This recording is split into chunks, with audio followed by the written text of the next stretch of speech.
Bonjour Albert Jacquard. Bonjour. Vous êtes connu pour vos travaux de généticien, mais aussi pour vos combats aux côtés des sans-logis. Vous préférez d'ailleurs qu'on vous présente comme un professeur d'humanistique, dites-vous joliment. C'est un très joli mot. Alors si le plus grand défi à relever pour nous tous était celui de notre conception de l'homme moderne, de la manière dont nous le définissons, en quoi, Albert Jacquard, nos façons de faire, de penser, malmènent-elles ce que nous sommes profondément ? Oui, il faut d'abord savoir ce que c'est qu'un être humain. Alors évidemment, c'est un objet, c'est un être vivant, mais ce qu'il a de particulier, c'est pas la vie, elle est répandue un peu partout. Par contre, ce qui est étrange, c'est notre capacité à nous savoir être. Non seulement nous sommes, mais nous savons être.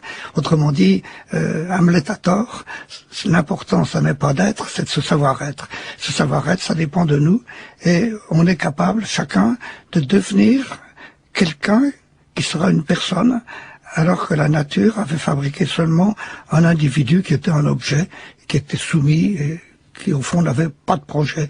Nous avons des projets. C'est même extraordinaire de penser que nous avons inventé le concept de demain, puisque demain n'existe pas. C'est pas naturel de parler de demain. Mais qu'est-ce qui est actuellement dans nos façons de penser, de penser l'homme, ce que nous sommes profondément, vous semble totalement à côté? Parce que finalement, pour faire un homme, il faut des hommes. Et que ce qui nous construit tous les uns et les autres, c'est les rapports qu'on a avec les autres. Donc l'essentiel dans une société, c'est comment ces rapports se mettent en place, comment ces rapports sont considérés comme normaux ou pervers. Eh bien actuellement, il me semble qu'on est en train de s'enfoncer dans une vision d'homme qui est une vision, à mon avis, totalement fausse et en tout cas catastrophique, qui fait croire à chacun qu'il doit l'emporter sur les autres. Et on a une humanité, peu à peu, que l'on construit, une humanité du défi, de la lutte. Et beaucoup de gens sont persuadés que vivre, c'est lutter contre les autres. Alors que cette lutte, on sait d'avance qu'elle sera perdue en fin de course, et il faut absolument se rendre compte que on perd son temps quand on ne sait pas rencontrer l'autre. Si bien que j'ai même un projet pour le système éducatif. Quelle est la finalité du système éducatif ? Ça n'est pas de permettre à chacun de trouver une place, c'est de permettre à chacun de rencontrer les autres. Et ce que l'on apprend à l'école, c'est justement l'art de la rencontre. À partir du moment où on est capable d'écouter l'autre, de lui transmettre ce que l'on est, de comprendre ce qu'il est, alors on devient quelqu'un d'autre. Sinon, on est constamment stérile. Mais qu'est-ce qui, selon vous, actuellement est à l'œuvre et qu'est-ce qui rompt justement avec l'essence même de ce que nous sommes? C'est quoi? C'est la logique comptable? Moi, je crois que c'est le système économique qu'on est en train de développer, le système de la lutte en permanence. Il faut que je l'emporte sur l'autre, il faut que je sois premier, il faut que je sois compétitif. C'est absurde, parce que ça n'aboutit qu'à des catastrophes, c'est ce qu'on est en train de vérifier. Et je me demande pourquoi on s'y maintient quand même. Oser dire à un enfant, j'espère que tu seras premier, mais je pense que c'est un crime. D'abord, c'est une stupidité, parce que la notion de palmarès n'a aucun sens. Il n'y a que des différences, il n'y a pas de hiérarchie. Et surtout, ça va amener chaque enfant à lutter prétendument pour se faire, mais avant tout, avec comme objectif de l'emporter sur l'autre. C'est ça qu'il faut complètement stopper. On peut très bien s'apercevoir qu'une société pourrait être construite sans compétition. Mais pourquoi, d'après vous, Albert Jacquard, l'homme n'est-il plus au centre de nos réflexions? Je me demande ce qui s'est passé, parce que pendant longtemps, l'homme était au centre des réflexions, mais pas tous les hommes. À vrai dire que ça fonctionnait bien, l'esclavage, par exemple, et quand on était maître, l'esclavage pouvait être considéré comme quelque chose d'admirable. Si bien que peu à peu, on a accepté qu'il y ait plusieurs catégories d'hommes. Or, la réalité que l'on découvre même avec la science, c'est que, bien sûr, les hommes sont tous différents, mais ce qu'ils ont de particulier, de spécifique, c'est leur capacité à se transformer les uns les autres, à devenir quelqu'un. Pour moi, la nature ne donne que des individus, des objets, tandis que l'humanité nous transforme en personnes responsables.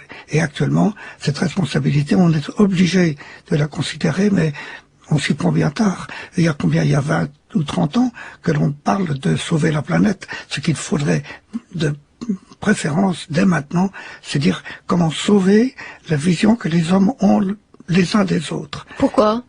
Parce que celle qu'on a adoptée, le système économique du libéralisme, je me demande pourquoi d'ailleurs on invoque la liberté dans le libéralisme, il n'y a aucune liberté là-dedans, il y a simplement de la soumission de tout le monde à des lois qui seraient, qu'on ne pourrait pas transgresser.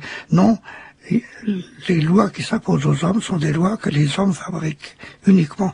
Alors vous dites très bien, Albert Jacquard, que ce qui fait un homme, c'est son rapport aux autres hommes. C'est comme ça qu'on se construit. Comment on pourrait essayer de refaire ce lien entre les hommes, puisqu'il y a quand même pas mal de destruction de ce lien aujourd'hui?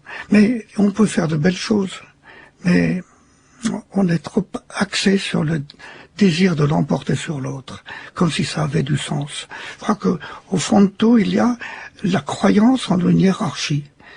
Lequel de nous deux est le supérieur à l'autre? Ça n'a aucun sens. Ça ne veut rien dire. Il y a des choses que je sais faire, des choses que vous savez faire, mais il faut apprendre aux enfants, justement, à vivre dans cette capacité à s'enrichir de l'autre, s'enrichir de ses idées. Et les enfants, ils sont tout prêts. On m'explique que c'est dans la nature humaine que de se battre. C'est pas du tout vrai. C'est pas du tout vrai. Et puis la nature, elle n'a pas de leçon à nous donner. Nous, les hommes, nous avons à définir les hommes en nous-mêmes. C'est à nous de le construire. Et si on admet ça, on transforme complètement le système éducatif. Il ne s'agit plus de l'emporter, il s'agit d'être. Quel est, selon vous, Albert Jacquard, le plus grand défi que nous, les humains, avons à relever aujourd'hui et qui vous donne bon espoir? Mais c'est comment je vais me comporter avec les autres, comment je vais intervenir pour que les autres se comportent bien avec moi. Par conséquent, bien sûr, il faut penser aux défis climatiques, il faut penser à toutes les contraintes naturelles, mais pire que les contraintes naturelles, en urgence, il y a la contrainte de construire l'humanité. Nous sommes dans cet univers immense, apparemment les seuls objets connus qui soient capables de se construire les uns les autres. Tout subit dans notre univers. Je lâche une pierre, elle tombe, elle ne peut pas faire autrement. Donc nous sommes dans un monde de la soumission. Et on voudrait que, en tant qu'être humain, je sois soumis. Non, j'ai le devoir de ne pas être soumis. Et c'est ça qu'il faut que j'apprenne aux enfants. Bien sûr, il faut choisir, il faut vouloir, mais ne pas être soumis sous prétexte que c'est la nature qui le veut. La nature, je n'ai pas de leçons à recevoir. J'ai à me donner mes leçons à moi-même en liaison avec les autres. Est-ce que le monde comme il va, ça vous rend optimiste, plein d'espoir, plein d'énergie, ou de temps en temps un peu... Non, le monde comme il va, il me montre à quel point il est mal fichu, il est mal orienté, il va dans la mauvaise direction. Par conséquent, j'ai de quoi faire, on a besoin de moi, on étant tous, et moi étant au cœur de ce on. Merci Albert Jacquard.